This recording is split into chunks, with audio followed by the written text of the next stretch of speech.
Heartless couple episode 01। जब one unexpected किस।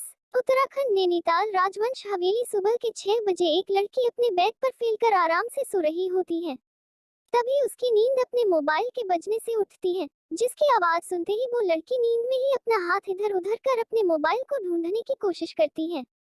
और जैसे ही मोबाइल पर उसका हाथ जाता है, वैसे ही वो बिना देखे ही उसे पिक कर अपने कान पर लगाकर अपनी अलसाई हुई आवाज में बोली हेलो बो। जैसे ही हेलो बोलती है, दूसरी तरफ से एक प्यारी और मीठी सी आवाज आती है, जो सो रही लड़की से बोली गुड मॉर्निंग प्रिया। जिसे सुन प्रिया अपनी आंखें खोल एक प्यारी सी मुस्कान के साथ बोली गुड मॉर्निंग मेरी जान। बोलते हुए ही वो उबासी लेते हुए ही उठकर बैठ जाती है। प्रिया 5 फीट 5 इंच लंबी हाइट, नीली आंखें, गुलाबी मखमली होठ, दूध सा गोरा रंग, दिखने में किसी छुई मुई से कम नहीं पर काम किसी डेविल से कम नहीं। लोग कुत्ते बिल्ली पालते हैं, पर इन्हें काले चीते पालने का शौक है। कोष्टक। और घड़ी में समय देख अपना मुंह बनाकर बोली ये क्या जान, इतनी सुबह ही उठा दी। अभी तो बस सुबह के 6 ही बजे है और तू खुद तो जल्दी उठती है, साथ ही मुझे भी उठा देती है। बोलते हुए वो अपना अजीब से फेस बनाने लगती है। और उसकी बात सुन दूसरी तरफ से एक लड़की अंजलि बोली और कितना सोएगी। प्रिया उठ भी जा, तुझे याद है ना आज हमारा कॉलेज का पहला दिन है और आज हमें कॉलेज जाने से पहले मंदिर भी जाना है, तो तू अभी तक सो कैसे सकती है। चल अब जल्दी से रेडी होकर मुझे शिव जी के मंदिर में मिलना, हम दोनों वहां से साथ में ही कॉलेज चलेंगे। बोल वो फोन रख देती है और प्रिया अपने फोन को घूर कर देखते हुए बोली तू मेरी जान है, इसलिए मैं तेरी बात डाल नहीं सकती, पर तेरी जगह कोई और होता तो मुझे इतनी सुबह जगाने के लिए उसे मैं अपने पेट के सामने नाश्ता में सर्व करती। बोल वो बाथरूम में चली जाती है। दूसरी तरफ रॉय हवेली अंजलि मंदिर में पूजा करने लगती है, जिसकी आवाज सुन सारे घर वालों के साथ नौकर भी वहां आकर खड़े हो जाते हैं और आरती गाने लगते हैं। आरती खत्म कर अंजलि पीछे मुड़ती है। अंजलि 5 फीट 5 इंच हाइट, दूध सा गोरा रंग, दुबला पतला शरीर, सिंपल और सरल स्वभाव, अपने परिवार और अपने भाई की जान, साथ ही सादगी और संस्कारों से भरी, जिसकी आवाज में मानो माँ सरस्वती का वास हो। वैसे ही उसके सामने उसके मम्मी पापा और भाई होते हैं, जिन्हें देख वो प्यार से मुस्कुरा कर सबको देख बोली गुड मॉर्निंग। जिसे सुन सभी आरती लेते हुए उसे भी विश करते हैं। फिर अंजलि आरती की थाल मंदिर में ही रख बोली भाई मोम डैड आज मेरा कॉलेज का पहला दिन है, तो मैं अपनी दोस्त प्रिया के साथ मंदिर से होते हुए जाऊंगी। जिसे सुन मिसेस रॉय बोली ये तो अच्छी बात है बेटा। बोलते हुए वो प्यार से उसके सर पर हाथ रख बोली कितनी प्यारी है और समझदार है मेरी बेटी। बोल वो उसका माथा चूम लेती है और उसे देख बोली जाओ अब जल्दी से रेडी हो जाओ, मैं नाश्ता लगवाती हूँ। जिसे सुन वो हाँ में अपना सर हिला अपने कमरे में चली जाती है।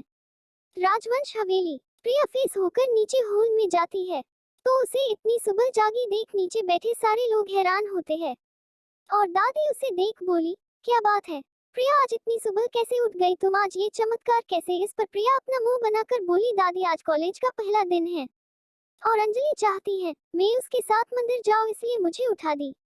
बोलते हुए ही वो उबासी लेने लगती है, उद्धरण चिन्ह। और उसे ऐसे देख दादी हंसते हुए बोली शुक्र है कोई तो ऐसा है जिसकी बात ये लड़की मानती है, वरना मैं तो थक गई हूँ इस लड़की को समझा कर, पर ये किसी की सुनती कहाँ है।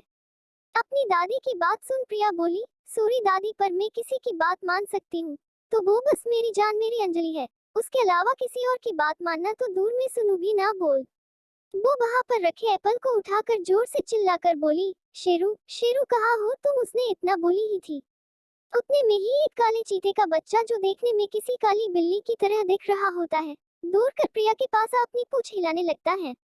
और उसे ऐसा करते देख प्रिया मुस्कुरा कर उसे अपनी गोद में उठाकर उसे किस कर बोली ओ मेरा प्यारा सा छोटू बेबी कहाँ थे तुम। बोल वो उसे प्यार से देखने लगती है और उसकी बात सुन प्रिया की मोम वहां आते हुए बोली माँ मैं क्या करूँ, इस लड़की का लोग बिल्लियाँ कुत्ते खरगोश मिट्ठू पालते हैं, पर हमारी बेटी को तो शेर और चीते के बच्चों को पालने का शौक है।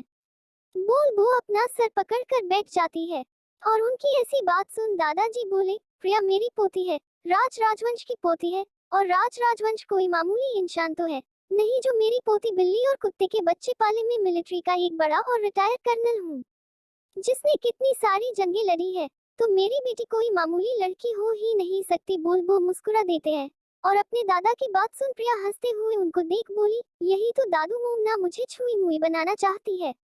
जबकि मोम को पता नहीं उनकी बेटी कोई नॉर्मल लड़की नहीं बल्कि एक डेविल है, जिसके सामने अच्छे अच्छे घुटने टेक देते हैं। बुलबुल हंसने लगती है और उसकी बात सुन दादा और दादी दोनों भी मुस्कुरा देते हैं। वही उसकी मोम अपना सर पकड़ लेती है। तभी प्रिया शेरू को देख बोली, चलो अब तुम अपने कमरे में जाकर आराम खेलो, मुझे मंदिर और फिर कॉलेज भी जाना है, और मैं जरा सी भी लेट हुई ना तो मेरी जान मुझसे नाराज हो जाएगी। बुलबुल नाश्ता करने लगती है।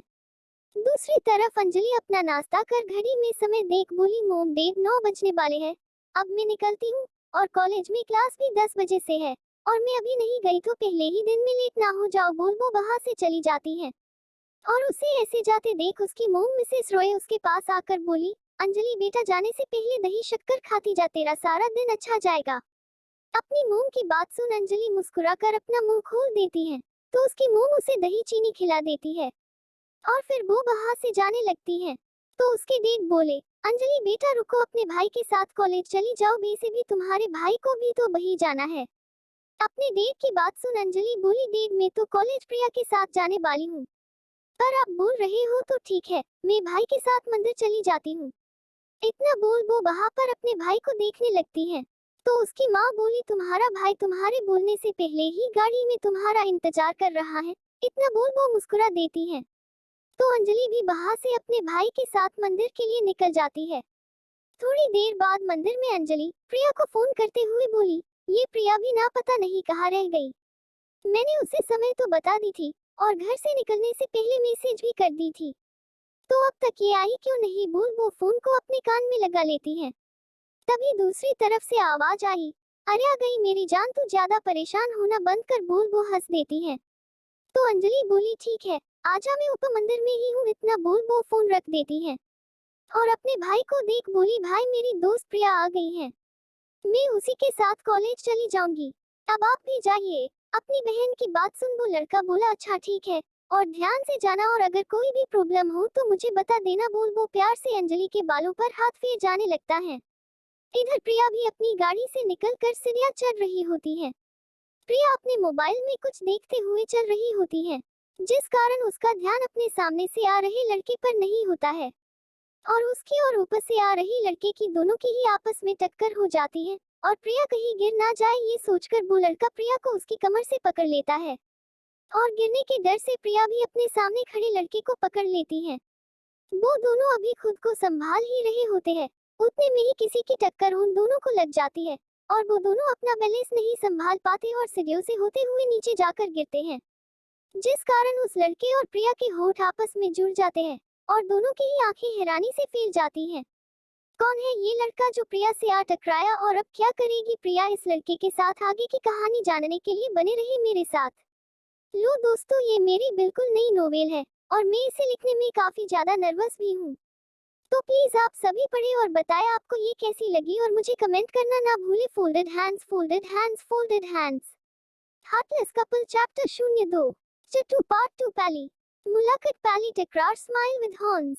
प्रिया और वो लड़का किसी के धक्का लगने के कारण खुद को संभाल नहीं पाते और दोनों ही एक दूसरे से चिपके किसी कापेट की तरह सीढ़ियों से होकर नीचे गिर जाते हैं, और इस तरह गिरने से उन दोनों के ही होठ आपस में जुड़ जाते हैं, जिसे देख उन दोनों की ही आंखें एकदम हैरानी से फैल जाती है, और दोनों बस एक दूसरे की ही नीली आंखों में देखने लगते हैं, और एक दूसरे की आंखों में देखते हुए ही कहीं खो से जाते हैं। तभी उन दोनों के कानों में ही वहां खड़े लोगों की आवाज पड़ती है, जो उन दोनों को ऐसे देख बोले, राम राम ये क्या गजब हो गया। भगवान के मंदिर में ये सब बोल कुछ लोग अपनी आंखें बंद कर लेते हैं, जिसे सुन वो दोनों भी अपने होश में आते हैं, और होश में आते ही उन्हें ध्यान आता है वो दोनों किस पोजीशन में कहाँ पर है। ये याद आते ही प्रिया झट से उस लड़के के ऊपर से हट जाती है, और अपने कपड़े ठीक करते हुए वहां खड़े लोगों को गुस्से से घूर कर देखते हुए बोली, यहाँ क्या कोई रामलीला हो रही है जो आप सब यहाँ ऐसे तमाशा देख रहे हो। बोल वो अपनी नीली आंखों से उन सबको घूर कर देखती है, जिसकी ऐसी खतरनाक नजरों को देखते ही वहां खड़े लोग डर जाते हैं, और उसी डर में वहां से खिसक लेते हैं। उन सब के वहां से जाने के बाद प्रिया गुस्से से बौखलाई पीछे पलटती है, और अपना एक हाथ उठाकर उस लड़के को मारते हुए बोली, हाउ डेयर यू, तुम्हारी हिम्मत कैसे हुई मुझे किस करने की। बोल वो उस पर हाथ उठा देती है, मगर प्रिया का थप्पड़ उस लड़के को लगता उससे पहले ही वो लड़का उसका हाथ बीच में ही रोक बोला, अपना हाथ, और अपनी जवाब संभाल कर बोलो, मिस ब्यूटीफुल गलती मेरी नहीं तुम्हारी थी। वो तुम ही थी जो सामने देखकर नहीं चल रही थी। वो तुम थी जो खुद आकर मुझसे टकराए, और वो तुम ही हो जिसने मुझे किस किया। वो भी मेरे होठों पर। बोलते हुए वो एक मुस्कान के साथ अपने होठों पर हाथ फेरने लगता है। उस लड़के की बात सुन प्रिया का झटके से ही अपना हाथ छुड़ाकर उसे गुस्से से घूर कर देखते हुए बोली, तुम्हारी हिम्मत कैसे हुई मेरा हाथ पकड़ने की और मुझसे इस तरह की बात करने की। बोल वो उसे खा जाने वाली नजरों से देखने लगती है, और उसकी ऐसी हरकत देख उस लड़के के चेहरे की मुस्कान और भी बढ़ जाती है, और वो उसी मुस्कान के साथ अपनी नीली आंखों में चमक लिए बोला, मेरी हिम्मत बिल्कुल वैसे ही हुई जैसे तुम्हारी हिम्मत मुझे किस करने की हुई। बोल वो मुस्कुरा देता है और एक शैतानी मुस्कान अपने चेहरे पर लिए बोला, क्या तुम्हें नहीं पता एक लड़का अपनी पहली किस अपनी गर्लफ्रेंड या अपनी वाइफ के लिए बचा कर रखता है, और तुमने मुझसे मेरी फर्स्ट किस चुरा ली। बोल वो प्रिया के सुंदर से चेहरे को देखने लगता है, और उसकी बात सुन प्रिया अपने मन में बोली, ये लड़का ये बोल क्या रहा है, इसे कुछ पता भी है, ये बोल क्या रहा है। क्या ये लाइन उसे नहीं बोलना चाहिए था, पर उसकी लाइन ये लड़का बोल रहा है। सोच वो और भी ज्यादा गुस्से से भर जाती है, और उस लड़के को अपनी एक उंगली दिखाते हुए बोली, तुम खुद को समझते क्या हो, तुमने मुझसे मेरी फर्स्ट किस चुरा ली और अब सारा इल्जाम भी तुम मुझ पर ही लगा रहे हो। तुम जानते नहीं मैं कौन हूँ, अगर तुम मुझे जानते तो मुझसे ऐसी बात करने की तुम्हारी हिम्मत भी नहीं होती। बोल वो गुस्से से कांपने लगती है और बेसे ही उसे देखने लगती है। प्रिया की बातें और उसकी सारी हरकतें देख प्रिया उस लड़के को काफी ज्यादा इंटरेस्टिंग लगने लगती है, और वो प्रिया को देख उसके कानों के पास जाकर बोला, बेसे तुम्हें पता है तुम काफी ज्यादा टेस्टी हो। बोल वो अपने होठों पर अपना अंगूठा फेरने लगता है, और उसकी बात सुन प्रिया उस लड़के का हाथ पकड़ उसे अपनी पूरी ताकत लगाकर काट देती है, जिस कारण उस लड़के की हथेली से खून निकल आता है, पर फिर भी वो जरा सी आवाज तक नहीं निकालता और ना ही अपनी जगह से जरा सा भी हटता है, बल्कि प्रिया की इस तरह की हरकत से तो वो उस लड़के को और भी ज्यादा अच्छी लगने लगती है। और उसकी ऐसी हरकत देख वो लड़का हंसते हुए बोला, जंगली बिल्ली, जिसे सुन प्रिया उसका हाथ छोड़कर उसे हैरानी से देखने लगती है। तो वो लड़का उसे ही प्यार से देखते हुए बोला, मुझे जंगली बिल्लियां बहुत पसंद है।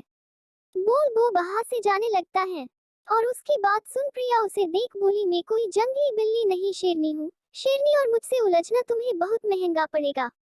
इस पर वो लड़का पीछे पलटकर बोला, मुझे सस्ती चीजों का शौक नहीं। इस पर प्रिया गुस्से से तिल मिलाए उसे देख बोली, तुम्हें तो मैं देख लूंगी। इस पर वो लड़का हंसते हुए बोला, तुम चाहो तो मुझे अपनी पूरी जिंदगी देख सकती हो, मैं बुरा नहीं मानूंगा। बोल वो अपनी कार में बैठ चला जाता है, और उसे ऐसे जाते देख देख प्रिया गुस्से से तिल मिला जाती है और बोली, तुम्हें तो मैं सच में देख लूंगी। बोल वो उस दिशा में ही देखने लगती है जहां से अभी गाड़ी गई। वो उस तरफ देख ही रही होती है, उतने में ही कोई उसके कंधे पर हाथ रखता है, और उस छून को महसूस कर उसका सारा गुस्सा गायब हो जाता है, और उसकी जगह मुस्कान आ जाती है, और वो पलट कर पीछे देखती है तो अंजलि उसे ही गुस्से में घूर कर देख रही होती है, और उसे देख बोली, ये क्या है तेरा, प्रिया मैं कब से उपमंदिर में तेरा इंतजार कर रही, पर तू है आ ही नहीं रही। बोल वो उसे देखने लगती है और उसे बेसे देख बोली, ये क्या हुआ तुझे, तेरे कपड़े कैसे खराब हो गए। बोल वो उसे ही देखने लगती है। इस पर प्रिया बोली, कुछ नहीं, मैं तो बस उपमंदिर में ही आ रही थी, पर 5 सीढ़ियां चढ़ने पर ही एक नीली आंखों वाला बिल्ला मुझे मिल गया और ये सब उसने ही किया। बोल वो अपना मुंह बना लेती है, और उसे ऐसे देख अंजलि परेशान होकर बोली, अब तू कॉलेज कैसे जाएगी, तेरे तो सारे कपड़े ही खराब हो गए। बोल वो परेशान हो जाती है, और उसे ऐसे परेशान देख प्रिया बोली, एक काम कर, तू कॉलेज जा, मैं घर से होकर आती हूँ। वैसे भी मैं कितनी ज्यादा गंदी हो गई। बोल वो खुद को ही देखती है, और अंजलि से बोली, देख मेरे कारण तू भी लेट मत हो जाना, और मना तो करना ही नहीं, मैं बस यूं गई और यूं आई, तब तक तू कॉलेज जा, मैं तुझे वहीं मिलती हूँ। इतना बोल वो बिना अंजलि की बात सुने अपनी गाड़ी में बैठ निकल जाती है, और अंजलि बस हैरानी से उसे देखते रह जाती है, और वो खुद से बोली, भाई भी गए और प्रिया भी, अब लगता है मुझे किसी ऑटो या टैक्सी से ही जाना होगा। बोल वो एक ऑटो को देखती है और उसमें बैठ कॉलेज के लिए निकल जाती है। दूसरी तरफ कॉलेज में कॉलेज की शुरुआत हो और रैगिंग ना हो, ये तो हो ही नहीं सकता। ठीक उसी प्रकार नैनीताल का सबसे बड़ा और फेमस कॉलेज एमएसवी काल्पनिक नाम कॉलेज में भी कुछ इसी तरह हो रहा था। इस कॉलेज के कुछ सीनियर स्टूडेंट नए स्टूडेंट की रैगिंग के लिए ही कॉलेज गेट के अंदर ही अपना ग्रुप बनाकर बैठे होते हैं, और जो भी नया स्टूडेंट उन्हें दिखता उसे रोक बोलो, जो उन्हें लगता वही उससे करवाते। ये ग्रुप में जो उन सबका हेड होता है उसका नाम रोकी है। रूकी यहाँ के कमीशन का बेटा है, जिस कारण कोई भी स्टूडेंट उसके खिलाफ जाने की कोशिश नहीं करते और बहुत से उसी की तरह बिगड़े लड़के भी उसी के ग्रुप का हिस्सा होते हैं, जो अमीर बाप की बिगड़ी औलादों में से एक है। और रैगिंग के नाम पर वो सभी नए स्टूडेंट के मजे लेते हैं। साथ ही रैगिंग के नाम पर वो ये तक नहीं सोचते उनकी इस हरकत से सामने वाले की भावनाओं को भी ठेस पहुंच सकती है। रूकी अपने ग्रुप के साथ गेट के अंदर ही एक जगह अपनी गाड़ी पार्क कर उसी पर बैठा होता है और उसके सारे दोस्त अपनी बाइक लगा वहां पर खड़े तो कुछ बैठे होते हैं। तभी उनकी नजर गेट से आ रहे कुछ लड़कों और लड़कियों पर पड़ती है, जिन्हें रोक वो बोला तुम सब फ्रेशर हो, तो वो सभी उसकी नीयत से अनजान हाँ में अपना सर हिला देते हैं, जिसे देख वो मुस्कुरा देता है। और उन्हीं में से एक लड़का बोला क्या तुम्हें किसी ने बताया नहीं कॉलेज आकर सीनियर को ग्रिड करना चाहिए। जिसे सुन वो सभी स्टूडेंट एक दूसरे को देखते हैं और एक लड़की उन सबको देख बोली आप सब सीनियर हैं। जिसे सुन वो लड़का बोला तो हम सब तुझे क्या दिख रहे हैं, चलो अब जल्दी से हम सबको विश करो नहीं तो अंदर जा नहीं पाओगे। उस लड़के की बात सुन वो सभी थोड़े डर जाते हैं और उन सबको गुड मॉर्निंग सर बोलते हैं, जिसे सुन वो सभी हंसने लगते हैं और उन सबको देख बोले चलो अब तुम सब कोई अच्छा सा गाना गाओ, और जिसे गाना नहीं गाना वो डांस कर दिखाओ। बोल वो सब उन्हें ही देखने लगते हैं। तो एक लड़का उन्हें देख बोला हम सब ऐसा नहीं करेंगे, क्या तुम्हें पता नहीं कॉलेज में रैगिंग करना मना है। उस लड़के की बात सुन एक दूसरा लड़का गुस्से में आ जाता है और उस लड़के के पास आ उसकी कॉलर पकड़ बोला जितना बोला है उतना कर, नहीं तो इस कॉलेज में जा नहीं सकेगा, ना आज ना कल और ना ही कभी। बोल वो उसे धक्का देकर जमीन पर गिरा देता है, जिसे देख वो सभी सीनियर स्टूडेंट हंसने लगते हैं और सारे जूनियर को उनकी बात माननी पड़ती है। वहीं दूसरी तरफ अंजलि जिस ऑटो से कॉलेज आ रही होती है वो रास्ते में ही बंद पड़ जाती है, जिसे देख वो परेशान हो जाती है और उस ऑटो वाले के पैसे देकर किसी से लिफ्ट मांगने की कोशिश करने लगती है, पर कोई भी बाइक या कार नहीं रुकती। ये देख अंजलि खुद से बोली ये क्या अंजलि, लगता है पहले दिन ही तू लेट हो जाएगी। और प्रिया वो भी बोल वो पैदल चलने लगती है तो उसके ठीक साइड में एक महंगी और चमचमाती कार आकर रुकती है, जिसके ऐसे रुकने से वो काफी ज्यादा डर जाती है। हेलो दोस्तों, क्या लगता है क्या होगा अंजलि के साथ कॉलेज में, और प्रिया समय से पहुंच पाएगी या नहीं, और कौन है वो जिसके साथ प्रिया की बहस हुई। आप सभी अपनी राय जरूर बताएं और जिन्होंने मुझे फॉलो नहीं किया वो प्लीज मुझे फॉलो जरूर करें। Folded hands, folded hands, folded hands.